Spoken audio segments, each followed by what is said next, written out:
말씀 잠깐 나누고 기도하겠습니다. 히브리서 11장 32절로 40절입니다. 히브리서 11장 32절로 40절 한 절씩 교독하겠습니다. 내가 무슨 말을 더하리요? 기드온, 바락, 삼손, 입다, 다윗 및 사무엘과 선지자들의 일을 말하려면 내게 시간이 부족하리로다. 그들은 믿음으로 나라들을 이기기도 하며 의를 행하기도 하며 약속을 받기도 하며 사자들의 입을 막기도 하며 불의 세력을 멸하기도 하며 칼날을 피하기도 하며 연약한 가운데서 강하게 되기도 하며 전쟁에 용감하게 되어 이방 사람들의 진을 물리치기도 하며 여자들은 자기의 죽은 자들을 부활로 받아들이기도 하며 또 어떤 이들은 더 좋은 부활을 얻고자 하여 심한 고문을 받되 구차히 풀려나기를 원하지 아니하였으며 또 어떤 이들은 조롱과 채찍질뿐 아니라 결박과 옥에 갇히는 시련도 받았으며 돌로 치는 것과 톱으로 켜는 것과 시험과 칼로 죽임을 당하고 양과 염소의 가죽을 입고 유리하여 궁핍파 환난과 학대를 받았으니 이런 사람은 세상에 감당하지 못하느니라. 그들이 광야와 산과 동굴과 토굴에 유리하였느니라.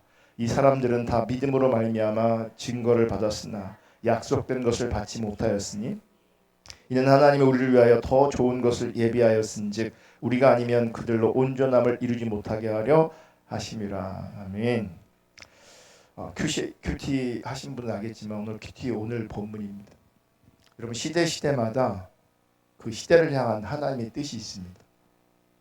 그 시대를 향한 하나님의 뜻이 있다고요. 그 시대 속에 하나님의 뜻이 있다면 그 시대 속에 있는 하나님의 뜻을 이루기 위해서 하나님은 그 시대에 존재하고 있는 사람을 통해서 하나님의 뜻을 이루시기로 하십니다. 여러분 하나님의 그 시대 가운데 하나님의 뜻을 이루기 위해서 사람을 통해서 일하신다는 얘기는 우리에게는요, 우리 시대 속에 부여된 하나님의 뜻을 이루기 위한 역할과 과업이 있다는 겁니다. 시대를 통한 시대 가운데 함께 하시는 하나님의 부르심의 소명이 우리 가운데 있다는 거죠. 그러니까 우리가 우리 시대에 하나님 앞에서 감당해야 될 몫이 있다는 겁니다. 여러분 우리가 히브리서를 묵상하면서 발견하는 것은 성경에 나오는 믿음의 선진들, 믿음의 조상들은 그들이 살았던 그 시대의 소명을 피하지 않았다는 거예요. 회피하지 않았다는 겁니다. 그들이 직면하고 있는 그 시대의 소명을 기꺼이 감당했습니다. 그 시대의 소명을 기꺼이 감당하는 그 자리에서 누군가는 죽을 위기를 겪으면서도 감당해냈고요. 또 누군가는 죽음으로 그 시대의 소명을 담아내기도 했습니다. 여러분 오늘 본문을 보면 시대의 소명을 감당하되 믿음으로 큰 능력을 발휘했던 하나님의 사람들을 먼저 소개합니다. 기드온, 바락, 삼손, 입다, 다윗과 사무엘, 선지자 등등. 지금 나열한 인물들은요, 믿음으로 하나님 편에서 그 시대 가운데 하나님의 뜻을 이루었던 사람입니다. 그래서 한편으로는 하나님과 함께 하나님 편에 서서 하나님의 승리를 나타냈던 사람들입니다. 그러니까 믿음으로 말미암아 승리했던 사람들이에요. 그 승리의 기록을 이렇게 표현하고 있어요. 33절. 그들은 믿음으로 나라들을 이기기도 하며 의를 행하기도 하며 약속을 받기도 하며 사자들의 입을 막기도 하며 불의 세력을 멸하기도 하며 칼날을 피하기도 하며 연약한 가운데 강하게 되기도 하며 전쟁에 용감하게 되어 이방 사람들의 진을 물리치기도 하며. 그러니까 승리, 신나는 일이 일어나는 거죠. 그 시대를 향하신 하나님의 뜻이 이런 모양으로 이루어지고 있는 거죠. 성취되고 있는 거죠. 그런데 또 성경을 보면 믿음으로 승리한 사례가 아닌 믿음 때문에 고난 가운데 있게 되고 그 고난 속에서 건디고 버티고 이겨낸 사례들을 발견해요. 35절. 여자들은 자기 죽을 자들을 부활로 받아들이기도 하며 또 어떤 이들은 더 좋은 부활을 얻고자 하며 이 부활 때문에 죽음을 피하지 않는 겁니다. 죽음을 받아들이는 거죠. 심한 고문을 받되 구차히 풀려나기를 원하지 아니하였으며 또 어떤 이들은 조롱과 채찍질뿐 아니라 결박과 옥에 갇히는 시련도 받았으며 돌로 치는 것과 톱으로 켜는 것과 시험과 칼로 죽임을 당하고 양과 염소의 가죽을 입고 유리하여 궁핍과 환난과 학대를 받았으니 이런 사람은 세상에 감당하지 못하느니라. 그들이 광야와 산과 동굴과 토굴에 유리하였느니라. 믿음으로 살았는데 어떤 사람들은 놀라운 승리를 경험하기도 했지만 어떤 이들은 믿음으로 살았는데 이렇게 고문당하고 조롱당하고 갇히고 투옥당하고 결국에는 죽음까지도 잃어버리는, 죽음 당하기도 했습니다. 그래서 여러분 아셔야 되는 게 결과가 죽음이라고 해서 결코 하나님 앞에서 실패가 아니라는 것을 기억하시오. 우리는 그러니까 성공, 승리 이런 어떤 이미지가 있어요. 우리가 원하는, 우리가 추구하는 어떤 믿음의 이미지가 있어요. 그래서 예수 믿는 사람들은 다 잘 돼야 되고 예수 믿는 사람은 문제를 해결해야 되고. 그래서 성경을 보면 믿음의 결과가, 믿음의 열매가 항상 그런 식으로 나타나지 않는다는 걸 기억하셔야 돼요. 중요한 건 뭐냐면 믿음으로 말미암아 승리가 주어졌던, 믿음으로 말미암아 죽음이 주어졌던 핵심은 뭐냐면 내가 믿음으로 하나님 앞에 있는 겁니다. 그 믿음 자체가 중요한 겁니다. 아멘. 그래서 결과가 죽음이라고 해서 실패가 아니라는 것을 반드시 기억하셔야 합니다. 도리어 그 믿음으로 말미암아 맞이한 그 죽음은 하나님 앞에서 역설적으로요 영광스러운 승리인 것을 하나님 그분이 인정하십니다. 하나님 그분.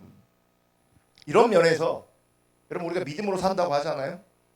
근데 믿음으로 산다고 하면서 힘들다 라고 하는 고백들은 사실은 믿음의 고백이 아니고요 하나님 앞에 투정되고 있는, 징징대고 있는 거죠. 징징대고 있는 거죠. 실제 여러분 히브리서에 나오는 그 성경에 기록되고 있는 그 남은 자들, 참다운 믿음의 사람들이 어떤 삶을 살았는가를 정말 묵상하면 좋겠어요. 그분들이 걸어갔던 믿음의 삶을 보면 우리는 믿음의 길을 걸어가는 게 아니라 어쩌면 기어가고 있는지도 몰라요. 그리고 우리 관점에서 원망하고 불평해서 믿음이 아닌 것을 스스로 드러내는지도 몰라요. 하나님 신뢰하지 않는다는 거죠. 여러분 하나님 나라는 저절로 오지 않습니다. 하나님 나라는 저절로 오지 않습니다. 하나님의 뜻은 저절로 자동적으로 이루어지지도 않습니다. 여러분 하나님 나라는 성경을 보면 수많은 믿음의 선진들, 즉 남은 자들의 그 희생과 그 남은 자들의 죽음을 통해서 그 하나님 나라가 이루어지고 있다는 것을, 그리고 이루어지고 왔다는 것을 여러분 반드시 기억하셔야 합니다. 보세요. 하나님 나라의 구체적인 시작도 무엇으로 시작됐냐면 십자가로 시작된 것을 기억하셔야 돼요. 영광스러움이 아니에요. 어떤 잘됨이 아니에요. 고난이었고요. 십자가였어요. 여러분 우리 시대를 향한 하나님의 소명이 있습니다. 우리 시대 가운데 하나님의 소명이 있다고요. 우리 시대 가운데 하나님의 뜻이 분명히 있다고요. 믿음으로 그 하나님의 뜻과 부르심을, 소명을 잘 분별할 수 있기를 우리 모두에게, 우리 각자에게 그 하나님의 소명이 우리 시대 가운데 원하시는 그 하나님의 소명이 비춰질 수 있기를 주님의 이름으로 축복합니다. 그리고 그 하나님의 뜻과 소명을 믿음으로 말미암아 잘 감당해낼 수 있기를 주님의 이름으로 축복합니다. 믿음으로 감당하는 그 자리에 여러분 우리가 실패하는 것처럼 보일 수도 있습니다. 넘어질 수 있고 쓰러질 수 있습니다. 핍박받을 수 있고 욕먹을 수도 있습니다. 결국은 죽음을 당할 수 있습니다. 사실 이건 좀 오바죠. 우리 믿음으로 산다고 죽이진 않으니까. 근데 믿음의 길을 간다고 반드시 좋은 일만 있지 않다는 건 분명한 사실인 겁니다. 중요한 건 믿음으로 감당해내는 겁니다. 그 감당해낼 수 있는 그 은혜를 이 밤에 구하면 좋겠습니다. 능력이 발휘되는 멋진 승리가 나타나는 믿음이라면 사실 더 좋겠죠. 하지만 반대일지라도, 고난이 있을지라도 버티고 견디면서 우리 시대를 향한 하나님의 뜻에 동참하는 그 참된 믿음으로 저와 여러분이 하나님 앞에서 세워질 수 있기를 축복하고요. 우리 교회가 그렇게 세워지기를 주님이 축복합니다. 썩어질 육체에 헌신하지 마시고 하나님 나라에 헌신할 수 있기를 축복합니다. 이 시대에 그 시대마다 하나님께 소명이 있으신데, 하나님 뜻이 있으신데 그 하나님의 뜻에 헌신할 수 있기를 주님의 이름으로 축복합니다. 그분을 하나님께서 인정하실 겁니다. 하나님 나라를 위해 기꺼이 대가를 치르고 죽음도 불사할 수 있는 그 믿음이 우리 가운데 회복되어질 뿐 아니라 그 믿음이 아름답게 자라갈 수 있기를 주님의 이름으로 축복합니다. 아멘. 지난주부터 설교를 짧게 하고 기도를 많이 하려고 했더니 되게 좋아하시더라고요. 은근히 이제 저한테 푸시해요. 너무 좋았다고 막 그래. 너무 좋았다고. 그 얘기는 설교 길게 하면 너 죽어 뭐 이런 것 같아. 그리고 제가 의도한 것도요. 금요일날 우리가 하나님 앞에 정말 내 마음을 쏟아놓는 겁니다. 내가 하나님 앞에 엎드리는 거고 기도하는 겁니다. 그래서 금요일날은 할 수만 있으면 제가 설교는 길게 안 하려고 정말 부진작 애쓸 겁니다. 그러니까 그렇게 하려고 하다 보니까요. 뭘 설교해야 될지를 모르겠더라고요. 뭘 해야 될지를. 뭔가 정해지면 또 길어지거든요. 그래서 오늘 본문 큐티 본문 갖고 나누긴 했는데 어쨌든 하나님 말씀을 붙잡고 기도하고 정말 이 시간 여러분 정말 주님께 기도하고 주님의 얼굴을 구하고 주님을 찾고 내 마음을 주님 앞에 쏟아놓는 그 일에 여러분 온 힘을 기울일 수 있기를 주님이 축복합니다. 우리 아까 드렸던 찬양 세상 흔들리고